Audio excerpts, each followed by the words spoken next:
दिल लगाने की सजा तो न दोगे तुम, मुझको चाहत में दगा तो न दोगे तुम।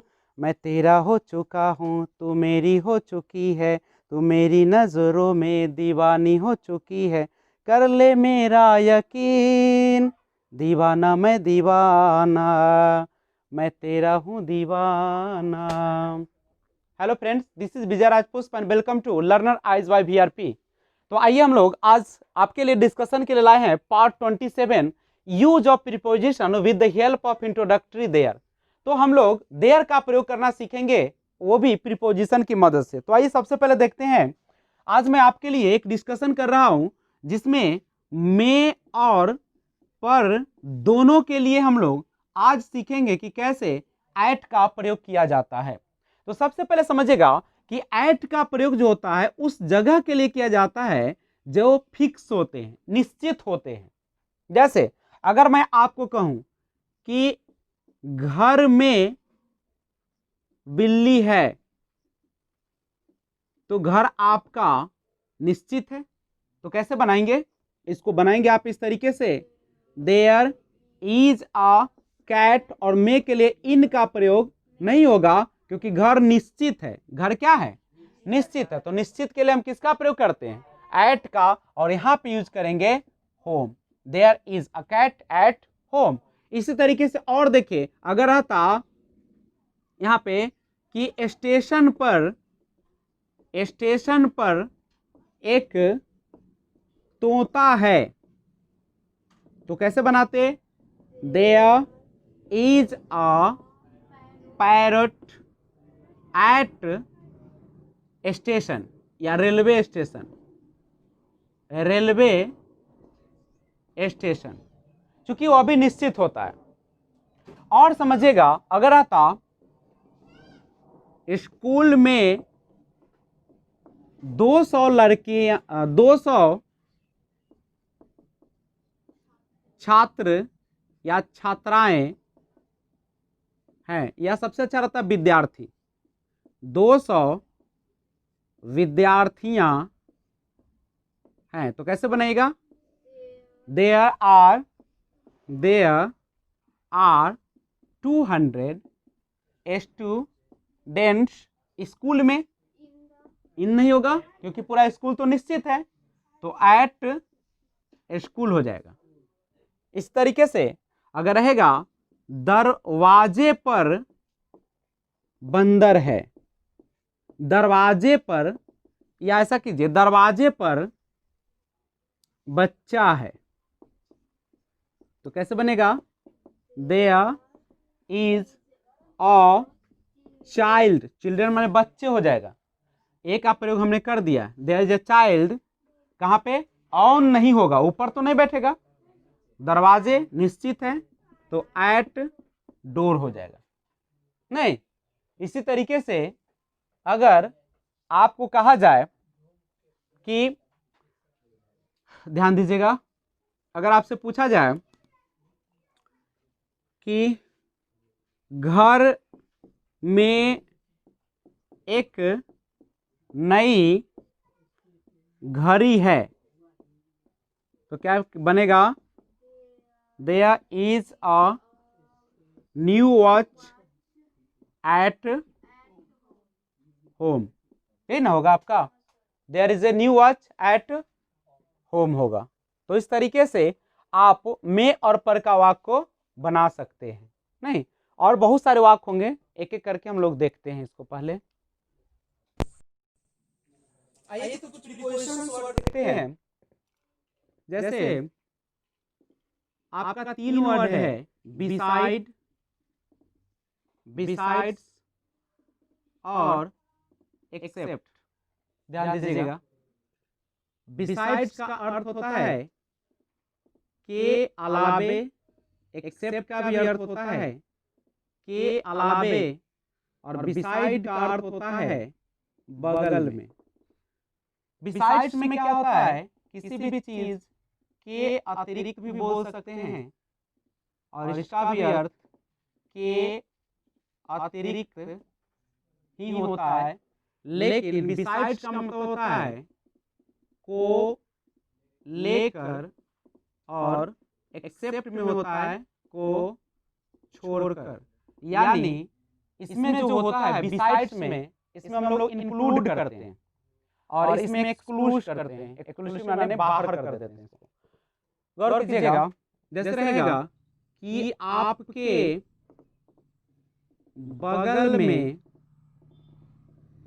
एक घड़ी है, तो बनाएंगे, नाउन पकड़ेंगे सबसे पहले, तो घड़ी है, देयर इज अ वॉच, और यहाँ पे देखिए आपके बगल में है, तो वहां पे बगल में के लिए लिखेंगे बिसाइड, और आपके लिए लिखेंगे यू। वहां पे योर्स का प्रयोग नहीं करेंगे, क्योंकि जो बिसाइड है आपका, ये प्रीपोजिशन के रूप में आते हैं, और प्रीपोजिशन के बाद हमेशा ऑब्जेक्टिव के साथ आते हैं। जैसे आई का मी हो जाएगा, यू का यू हो जाएगा। एक और देखते हैं, जैसे अगर इस तरीके से भी देता है कभी कभी कि आपके लिए, आपके लिए मेरे बगल में एक उपहार है, तो बनाएंगे कैसे? पहले नाउन पकड़ेंगे, उपहार है, तो बन जाएगा आपका देयर इज अ गिफ्ट। नहीं, अब यहाँ पे गौर कीजिए, देयर इज ए गिफ्ट, उपहार है, लेकिन है कहाँ? मेरे बगल में। तो बगल में क्या इंग्लिश होता है? विसाइड, और ऑब्जेक्टिव केस चाहिए।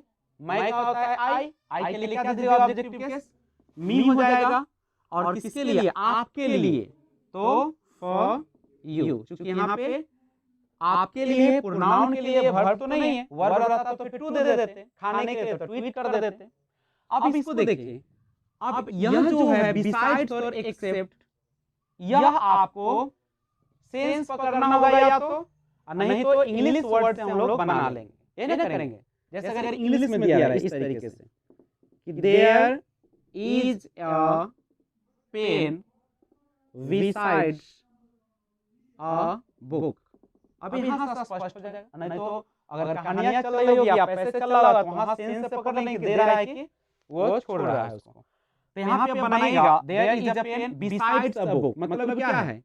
एक, यानी हम बोल सकते हैं कि किताब के अलावा या किताब के अतिरिक्त, और यहाँ के अतिरिक्त किस सेंस में आ रहा है? तो बिसाइड्स है को लेकर बात कर रहा है, शामिल करते हुए, इंक्लूड कर रहा है, शामिल कर रहा है। तो किताब के अतिरिक्त एक कलम है। उसके बाद जैसे हम कहें कि there is a pond except hand, या बोल दे एक्सेप्ट अ रिवर। यहाँ रिवर का नाम दे देता था तो यहाँ पे हम द का प्रयोग कर देते, लेकिन ये जनरली किसी भी नदी की बात कर रहा है, निश्चित नदी नहीं है, पार्टिकुलर नहीं, इसलिए मैंने यहाँ पे एक का प्रयोग किया है। तो बनाएंगे, वहां पे हो जाएगा कि नदी के अलावे या नदी के अतिरिक्त, लेकिन यहाँ पे ध्यान रखिएगा को छोड़कर, एक्सक्लूड कर रहा है, यानी वो है नहीं। क्या है? एक तालाब है। उसके बाद एक और समझिएगा, इसी पर कभी कभी बगल में के लिए हम लोग बाई का भी प्रयोग करते हैं। जैसे अगर हम कहते हैं कि मेरे बगल में एक नदी है, बनाएंगे देयर इज अ रिवर, मेरे बगल में। आप या तो बिसाइड का प्रयोग करिए, नहीं तो बाई का प्रयोग कीजिए, और मी। तो इस तरीके से आप इसे बना सकते हैं। कृपया इससे पहले स्क्रीनशॉट ले ले।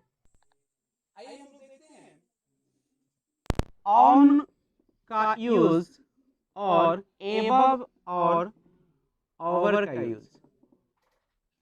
ध्यान दीजिएगा, अगर किसी चीज के दूसरी चीज जो है या वस्तु अगर उसके टच में रहती है, मान लीजिए कि मेरा यह मार्कर है और यह मार्कर मेरे हथेली पर ऊपर से टच में है, तो इसके लिए हम ऑन का प्रयोग करेंगे।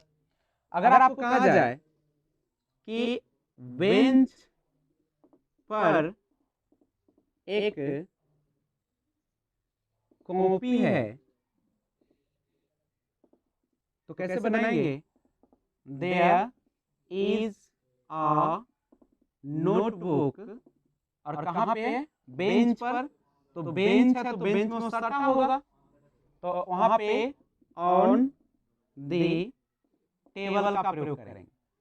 नहीं, लेकिन अगर आपसे कहा जाए कोई भी चीज ऐसी चीज हो जो उसके संपर्क में ना हो, ये दोनों के बीच में गैप हो, जैसे पंखा है आपके सर के ऊपर रहता है, तो वहां पे एबव या ओवर का यूज होता है, लेकिन दोनों में भी अंतर होते हैं।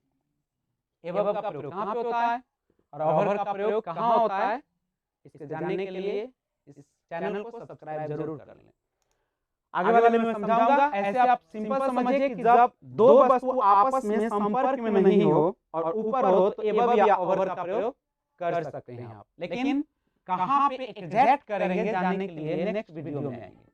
तो एक है, अगर रहेगा कि पंखा मेरे सिर पर है।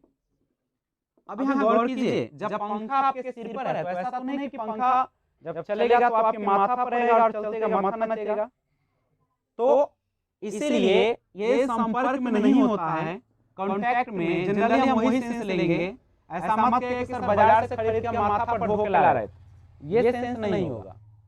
तो there is a fan above, या अभी हम ओवर का भी यूज कर रहे हैं, माई हेड। एक और गौर कीजिएगा, अगर आपको इस तरीके से रहे कि मेरे कमरे में छत के ऊपर एक चिड़िया है, तो कैसे बनाइएगा? There is a bird. मेरे छत के ऊपर की बात हो रही है। एबव या ओवर अभी दोनों में यूज कर रहे हैं। एबव या ओवर कहा? मेरे कमरे में छत के ऊपर है। ओवर रूफ नहीं, और मेरे कमरे तो क्या हो जाएगा? इन माई रूम। तो इस तरीके से आप बनाएंगे। अब यहां से गौर कीजिएगा, कभी कभी क्या होगा, ये तो है आपका, अगर किसी चीज के कोई चीज, मान लीजिए कि एक घर है और इसी घर के बगल में कोई घर है, सटा हुआ रहेगा, तो हम इसके लिए यूज करते हैं क्लोज या नेक्स्ट या नियर का हम लोग यूज करते हैं। नहीं, जैसे अगर रहे इस तरीके से कि कमरे के नजदीक,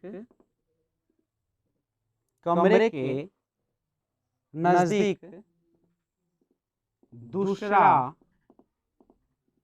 कमरा है, तो बनाएंगे there is a another room. दूसरा कमरा के लिए यूज होता है अनदर। अनदर माने दूसरा, रूम किसके? कमरे के नजदीक। तो देयर इज अनदर रूम किसके नजदीक है? किसी दूसरे कमरे के। तो यहाँ पे करेंगे नियर कीजिए, नेक्स्ट कीजिए, क्लोज कीजिए और room, and there is another room. एक दूसरा कमरा है किसके? एक कोई कमरा है उसके, उसी के। नहीं, तो आप इसे भी नोट कर ले। आइए तो कुछ प्रीपोजिशंस वर्ड देखते हैं। जैसे आपका 3 वर्ड है बिसाइड, बिसाइड्स और एक्सेप्ट। ध्यान दीजिएगा, बिसाइड्स का अर्थ होता है के अलावे, एक्सेप्ट का भी अर्थ होता है के अलावे, और बिसाइड का अर्थ होता है बगल में। बिसाइड्स में क्या होता है, किसी भी चीज के अतिरिक्त भी बोल सकते हैं और इसका भी अर्थ के अतिरिक्त ही होता है, लेकिन बिसाइड्स का मतलब होता है को लेकर, और एक्सेप्ट में होता है को छोड़कर। यानी इसमें जो होता है बिसाइड्स में, इसमें हम लोग इंक्लूड करते हैं और इसमें एक्सक्लूड करते हैं। एक्सक्लूसिव माने बाहर कर देते हैं इसको। गौर कीजिएगा, जैसे रहेगा कि आपके बगल में एक घड़ी है, तो बनाएंगे, नाउन पकड़ेंगे सबसे पहले, तो घड़ी है, देयर इज अ वॉच। और यहाँ पे देखिए आपके बगल में है, तो वहाँ पे बगल में के लिए लिखेंगे बिसाइड, और आपके लिए लिखेंगे यू। वहाँ पे योर्स का प्रयोग नहीं करेंगे, क्योंकि जो बिसाइड है आपका, ये प्रीपोजिशन के रूप में आते हैं, और प्रीपोजिशन के बाद हमेशा ऑब्जेक्टिव केस आते हैं। जैसे आई का मी हो जाएगा, यू का यू हो जाएगा। एक और देखते हैं, जैसे अगर इस तरीके से भी देता है कभी कभी कि आपके लिए, आपके लिए मेरे बगल में एक उपहार है। तो बनाएंगे कैसे, पहले नाउन पकड़ेंगे, उपहार है, तो बन जाएगा आपका देयर इज अ गिफ्ट। नहीं, अब यहाँ पे गौर कीजिए, देयर इज ए गिफ्ट, उपहार है, लेकिन है कहाँ, मेरे बगल में। तो बगल में का इंग्लिश होता है विसाइड, और ऑब्जेक्टिव केस चाहिए, मैं का होता है आई के लिए क्या दीजिएगा ऑब्जेक्टिव केस, मी हो जाएगा। और किसके लिए, आपके लिए, तो फॉर यू। चूंकि यहाँ पे आपके लिए प्रोनाउन के लिए वर्ब तो नहीं है, वर्ब रहता तो फिर टू दे देते, खाने के लिए तो ट्वीट कर देते। अब इसको देखिए, अब यह जो है बिसाइड्स और एक्सेप्ट, यह आपको सेंस पकड़ना होगा या तो, और नहीं तो इंग्लिश वर्ड से हम लोग बना लेंगे, ये ना करेंगे। जैसे अगर इंग्लिश में दिया रहा है इस तरीके से कि there is a pen besides a book, अब यहां से स्पष्ट हो जाएगा। नहीं तो अगर कहानियां चल रही होगी या पैसे चल रहा होगा, तो वहां सेंस से पकड़ लेंगे कि दे रहा है कि वो छोड़ रहा है उसको। तो यहाँ पे अब बनाइएगा there is a pen besides a book, मतलब क्या है, एक, यानी हम बोल सकते हैं कि किताब के अलावा या किताब के अतिरिक्त। और यहाँ के अतिरिक्त किस सेंस में आ रहा है, तो बिसाइड्स है, को लेकर बात कर रहा है, शामिल करते हुए, इंक्लूड कर रहा है, शामिल कर रहा है। तो किताब के अतिरिक्त एक कलम है। उसके बाद जैसे हम कहें कि there is a pond except hand, या बोल दे एक्सेप्ट अ रिवर। हाँ, यहाँ रिवर का नाम दे देता तो यहाँ पे हम द का प्रयोग कर देते, लेकिन ये जनरली किसी भी नदी की बात कर रहा है, निश्चित नदी नहीं है, पार्टिकुलर नहीं, इसलिए मैंने यहाँ पे ए का प्रयोग किया है। तो बनाएंगे, वहां पे हो जाएगा कि नदी के अलावे या नदी के अतिरिक्त, लेकिन यहाँ पे ध्यान रखिएगा को छोड़कर, एक्सक्लूड कर रहा है, यानी वो है नहीं। क्या है, एक तालाब है। उसके बाद एक और समझिएगा इसी पर, कभी कभी बगल में के लिए हम लोग बाई का भी प्रयोग करते हैं। जैसे अगर हम कहते हैं कि मेरे बगल में एक नदी है, बनाएंगे देयर इज अ रिवर, मेरे बगल में। आप या तो विसाइड का प्रयोग करिए, नहीं तो बाई का प्रयोग कीजिए, और मी। तो इस तरीके से आप इसे बना सकते हैं। कृपया इससे पहले स्क्रीनशॉट ले ले। आइए हम लोग देखते हैं ऑन का यूज और एबव और ओवर का यूज।